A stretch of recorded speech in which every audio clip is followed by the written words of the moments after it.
వారి మాటల ద్వారా నాకు అర్థమైనప్పుడు నాకు ప్రభువు నాకు ఇచ్చిన ఒక ఆలోచన ఏంటంటే, వారు దేవుని దగ్గరికి ఏదో జరుగుద్దని వచ్చారు. ఎందుకు వచ్చారు చెప్పండి? ఏదో జరుగుద్దని. వారు అనుకున్నది జరగలేదు కనుక కొంతకాలం ఉన్నారు. వారు అనుకున్నది జరుగుతుందేమో అని కొంతకాలం ఉన్నారు. ఆ పనిలో దేవునితో నడిచారు, ఆ సమయాన్ని దేవునితో గడిపారు. కానీ అనుకున్నది జరగలేదని చెప్పి యేసు ప్రభును వదిలిపెట్టేసి మరల లోకానికి వెళ్ళిపోయినట్లుగా మనం చూస్తూ ఉన్నాం. ఈ రాత్రి మీ అందరికి నేను ఒక మాట చెప్పాలనుకుంటున్నాను. యూదులు సూచక్రియలు అడుగుతున్నారంట.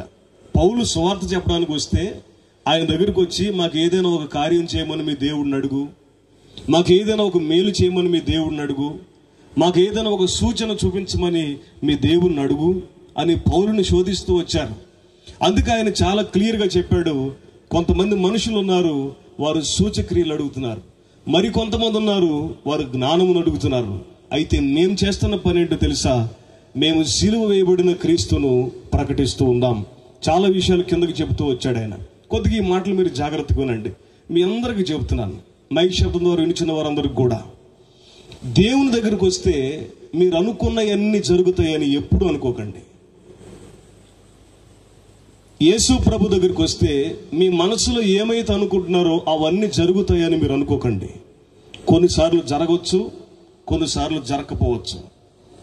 కొన్నిసార్లు మీరు అనుకున్నది అనుకున్నట్లుగా నెరవేరవచ్చు, కొన్నిసార్లు మీరు అనుకున్నది నెరవేరకపోవచ్చు. ఒకవేళ ఈ విధమైన సూత్రాన్ని బట్టి మీరు ప్రభువుని వెంబడించాలనుకుంటే ఎక్కువ కాలం మీరు ప్రభుతో ఉండలేరు. ఇక్కడ దేవుని మనసుని మీతో చెప్పాలనుకుంటున్నాను.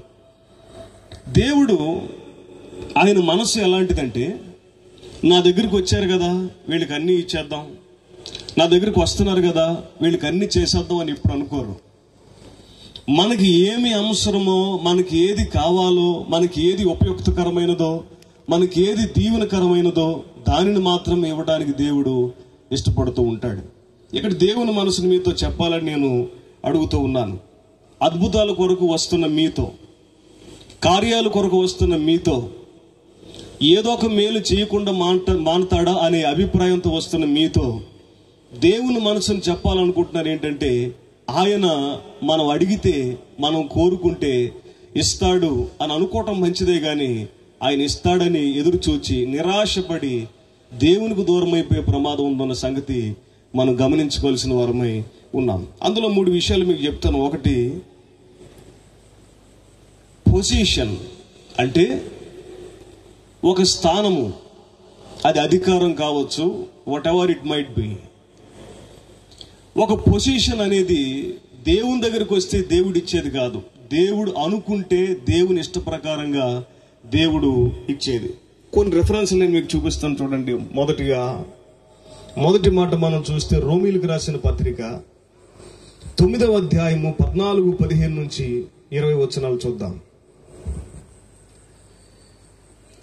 క్రీస్తు, రోమీలకు రాసిన పత్రిక 9వ అధ్యాయము 14, 15. కాబట్టి ఏమందుము, దేవుని యందు అన్యాయము కలదా? అట్లనరాదు. అందుకు మోషేతో ఎలాగూ చెప్పుచున్నాడు, ఎవనిని కరుణింతునో వానిని కరుణింతును, ఎవని ఎడల జాలి చూపుదునో వాని ఎడల జాలి చూపుదును. కాగా పొందగోరు వాని వలనైనను ప్రయాసపడు వాని వలనైనను కాదు గాని కరుణించు దేవుని వలననే అగును. మరియు లేఖనము ఫరోతో ఎలాగూ చెప్పాను, నేను నీ యందు నా బలము చూపుటకును నా నామం భూలోకమందంతట ప్రచురించబడుటకును అందు నిమిత్తమే నిన్ను. కావున ఆయన ఎవనిని కనికరింపగోరునో వాడిని కనికరించును, ఎవని కఠినపరచగోరునో వాడిని కఠినపరచును. దేవునికి స్తోత్రం కలుగును గాక. ఈ మాట మీరు గమనించండి. అద్భుతాల కొరకు ప్రభు దగ్గరకు వస్తున్న మీ మైండ్ సెట్ కొంచెం మార్చుకోండి, మీ ఆలోచన విధానం. దేవుడు ఒక వ్యక్తికి అధికారం ఇవ్వాలనుకుంటేనే ఇస్తాడు. నువ్వు వచ్చావు కదా అని ఇవ్వడు, మీరు అడిగారు కదా అని ఇవ్వడు. దేవుని ఆలోచన విధంగా, దేవుని చిత్త ప్రకారంగా ఎవరికి ఆయన ఇవ్వాలని ఆశ కలిగి ఉంటాడో, అది ఏ పొజిషన్ అయినా సరే, ఏ స్థాయి అయినా సరే, ఏ అధికారం అయినా సరే దేవుడు ఇస్తాడు.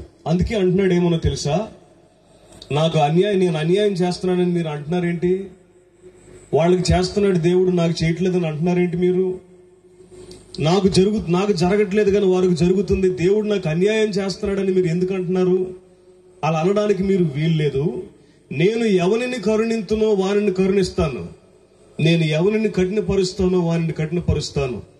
పొందగోరు వాని వలనైనను ప్రయాసపడు వాని వలనైనను కాదు, కరుణించు దేవుని వలన సమస్తము జరుగుతుంది. ఈ మాట గమనించండి.